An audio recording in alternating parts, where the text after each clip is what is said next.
그런데 생각보다 잘못 신고하시는 분들이 굉장히 많아요.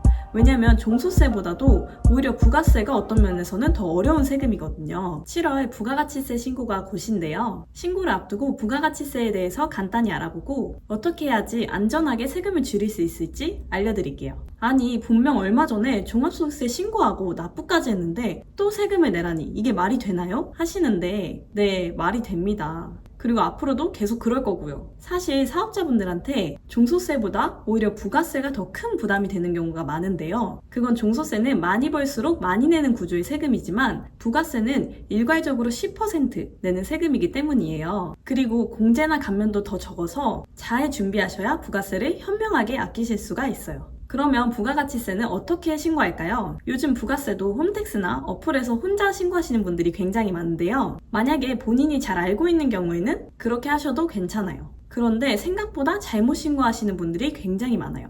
왜냐면 종소세보다도 오히려 부가세가 어떤 면에서는 더 어려운 세금이거든요. 이제는 제 기장 거래처인 사장님들 중에 사업 초기에 혼자서 신고하신 내용들이 많더라고요. 그래서 제가 한번 쭉 검토를 해봤었는데 받을 수 있는 혜택을 다 놓치고 신고하시거나 아예 매출 같은 거를 누락하셔서 나중에 엄청난 가산세랑 같이 세금이 다시 나오는 경우들이 있었어요. 이렇게 된다면 너무 억울하겠죠. 그래서 매출이 4,800만 원이 안 되시는 분들을 제외하고는 저는 부가세는 웬만하면 세무사와 함께 신고하라고 권해드리고 있어요. 그렇다면 지금부터 부가가치세 세금을 줄이는 절세 팁을 알려드릴게요. 부가가치세는 매출에서 매입을 빼고 거기에 10%를 세금으로 내는 건데요. 매출은 요즘 국세청에서 저희보다 더 잘 알고 있어요. 그래서 세금을 줄이기 위해서는 매입을 잘 챙기셔야 하는데요. 오늘은 이 매입을 잘 챙기는 꿀팁에 대해서 알려드릴게요. 첫 번째로 종이세금 계산서 챙기기. 부가세법상 인정되는 영수증이 딱 4가지 종류밖에 없는데요. 잘 기억해주세요. 종이세금 계산서, 계산서, 신용카드 영수증, 현금 영수증 이렇게 4가지예요. 이때 전자로 받는 세금 계산서는 저희가 자동으로 다 확인이 가능해요. 근데 예를 들어서 임대인이 종이로 세금 계산서를 끊어주는 경우가 있죠. 이런 거는 저희가 확인이 불가능하거든요. 그래서 식당 같은 곳에서 월 임대료를 300만 원 정도 내시면 300만 원의 10%인 30만 원, 30만 원을 6개월 하면은 180만 원이죠. 이 정도의 세금을 줄일 수 있는 거를 몰라서 놓치게 되는 경우가 있어요. 그러니까 이 부분을 잘 챙겨서 세무사한테 전달을 꼭 해주세요.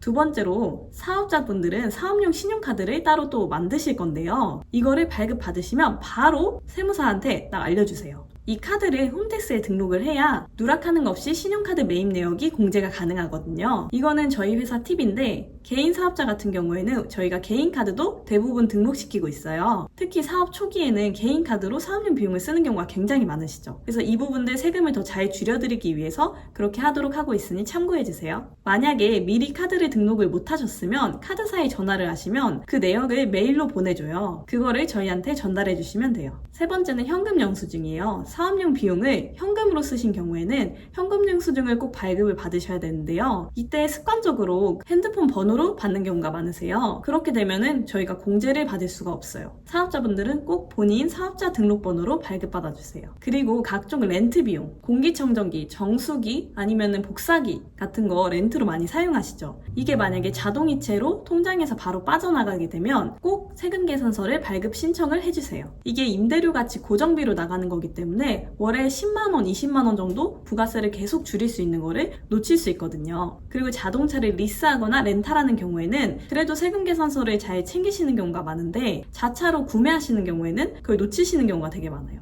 이때도 그 딜러한테 말씀을 하셔서 꼭 세금 계산서를 발행해주세요. 그리고 마지막으로 정말 중요한 사업 초기 비용. 사업 처음 시작하시면 정신이 없으셔서 인테리어나 가구 그리고 비품 비용 같은 거를 세금 계산서 발급받는 거를 잊는 분들이 많은데요. 이 부분이 금액이 굉장히 커서 보통 첫 해에 부가세도 환급받고 그 다음에 종합소득세까지 줄일 수 있는데 놓치시는 경우가 많아요. 만약에 사업자 내기 전에 구입을 하셨다면 대표님 본인 주민등록번호로도 발급이 가능하니까 그렇게 발급을 꼭 해주세요. 부가가치세는 개인은 반기별로, 법인은 분기별로 신고하고 납부하게 되는데요. 미리미리 매출의 3에서 5% 정도씩 저축을 해두고 제가 말씀드렸던 이런 절세 팁들 잘 챙겨주시면 세금을 낼 때 부담이 훨씬 덜 하실 거예요. 여러분들이 힘들게 버신 돈 현명하게 절세하셨으면 좋겠습니다. 추가적인 질문사항은 댓글로 남겨주시면 제가 직접 달아드릴게요. 감사합니다.